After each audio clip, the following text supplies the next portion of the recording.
puffy nipple is also one type of gynecomastia, very commonly seen in young people. கொஞ்சமாக gland இருக்குது, கொஞ்சமாக fat இருக்குது எடுத்துட்டோம்னா skin வந்து is got very good elasticity, particularly in younger age group. Sometimes வந்து ஒரு side பெருசாக இருக்கும், ஒரு சைடு சின்னதாக இருக்கும், ஒரு சைடு நார்மலாக இருக்கும், ஒரு சைடு இருக்காது. ஒரு அடல்ட்டுக்கு யூனிலேட்ரல் கைனகோமேஷியா வருதுன்னு வச்சுக்கோங்க, அதாவது சின்ன வயசில் இல்லை, திடீர்னு ஒரு ஏஜுக்கு அப்புறம் வருதுன்னா கண்டிப்பாக அதை வந்து we have to investigate further.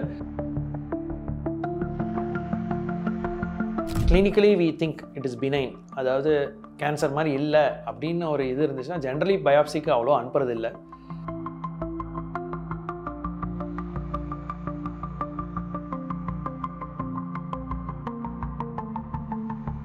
So puffy nipple is also one type of gynecomastia, very commonly seen in young people. So generally how I go about is, I generally don't go and operate every puffy nipple, particularly in younger people. ரொம்ப சின்ன பசங்க வராங்க, school going பசங்களாம் வராங்கன்னா sometimes there is a chance of reversal. Puffy nippleனா வந்து you don't feel excess of gland outside the nipple areola complex. அந்த nipple areola குள்ள மட்டும் பஃபியாக இருக்கும். So that is essentially that gland there. அடல்ட்ஸில் கொஞ்சம் இருந்துச்சுன்னா அது போகிறதுக்கு வாய்ப்புகள் இல்லை. ஸோ அவங்களுக்கு வந்து அது வந்து ப்ராப்ளம் பண்ணுது அப்படின்னா நம்ம வந்து அதை ரிமூவ் பண்ணி தான் ஆகணும்.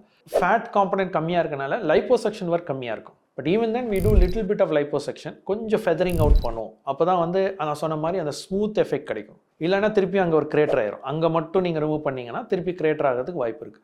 ஸோ அந்த ஸ்மூத்தனிங் பண்ணோம் அப்படின்னா நம்ம கொஞ்சம் லைப்போசெக்ஷனும் பண்ணிவிட்டு கிளாண்ட் எக்ஸிஷன் பண்ணுறது பெட்டர். ஸோ பஃபி நிப்பிள் வந்து generally it's to be corrected. And sometimes வந்து ஒரு சைடு பெருசாக இருக்கும், ஒரு சைடு சின்னதாக இருக்கும், ஒரு சைடு நார்மலாக இருக்கும், ஒரு சைடு இருக்காது. ஸோ இது மாதிரி இருக்குது. அகெயின் ஏஜ் குரூப் தகுந்த மாதிரி மாறும். இப்போ அது பேர் வந்து ஒரு சைடு மட்டும் கைனகோமேஷியா வருது, யூனிலேட்ரல் கைனகோமேஷியான்னு சொல்லுவோம். இதே வந்து ஒரு அடல்ட்டுக்கு யூனிலேட்ரல் கைனகோமேஷியா வருதுன்னு வச்சுக்கோங்க, அதாவது சின்ன வயசில் இல்லை, திடீர்னு ஒரு ஏஜுக்கு அப்புறம் வருதுன்னா கண்டிப்பாக அதை வந்து we have to investigate further to see if there is some other cause causing it. So there can be some medical issues or sometimes even breast cancer. அது வந்து யூனிலேட்ரல் கைனகோமேஷியாவும் வரலாம். ஸோ அப்படி இருந்துச்சுன்னா அதையும் நம்ம வந்து பார்க்கணும். we have to assess it completely. But sometimes nothing can be there, it just can be unilateral gynecomastia right from startingலேருந்தே அப்படி தான் இருக்க வாய்ப்பு இருக்குது. ஸோ அப்போ வந்து we have to correct. So இப்போ இந்த யூனிலேட்ரல் கரெக்ட் பண்ணுறதுல தான் வந்து there is a technical difficulty. ஏன்னா if we are doing both the sides are under your control. So நீங்கள் இந்த சைட் பண்ணுற மாதிரி அந்த சைட் பண்ணி கொஞ்சம் ஈவன் அவுட் பண்ணிக்கிறதுக்கு ஏசிமெட்ரி ஆன் டேபிளே கரெக்ட் பண்ணிக்கலாம். யூனிலேட்ரல் நீங்கள் ஒரு சைடு மட்டும் பண்ணிங்கன்னா கரெக்டாக அது ஆப்போசிட் சைடு ஆல்ரெடி இருக்கிற எக்ஸிஸ்டிங் பிரெஸ்ட் மாதிரி வரதுக்கு கொஞ்சம் கஷ்டம். So we have to be very careful in unilateral, otherwise it creates an asymmetry.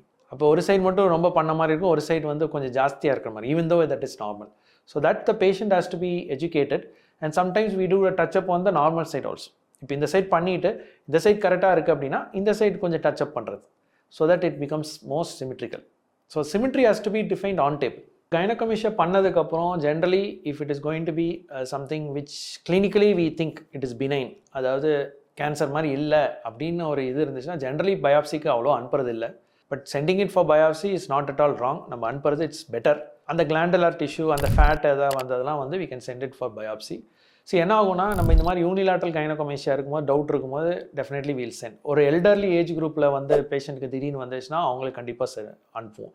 அப்புறம் டிஷ்யூவே வந்து ரொம்ப ஹார்டாக இருக்குது, நம்ம பண்ணும்போது ஒரு நம்மளுக்கு அது ஹார்டாக இருக்குது, நார்மல் கைனகோமேஷியா டிஷ்யூ இல்லாமல் ரொம்ப ஹார்டாக வருது அப்படின்னா அது கண்டிப்பாக அனுப்பிச்சிடுவோம். ஸோ இது மாதிரி சில கண்டிஷன்ஸில் தான் we generally send it for biopsy. General note, not everyone sends the gynecomastia tissue for biopsy.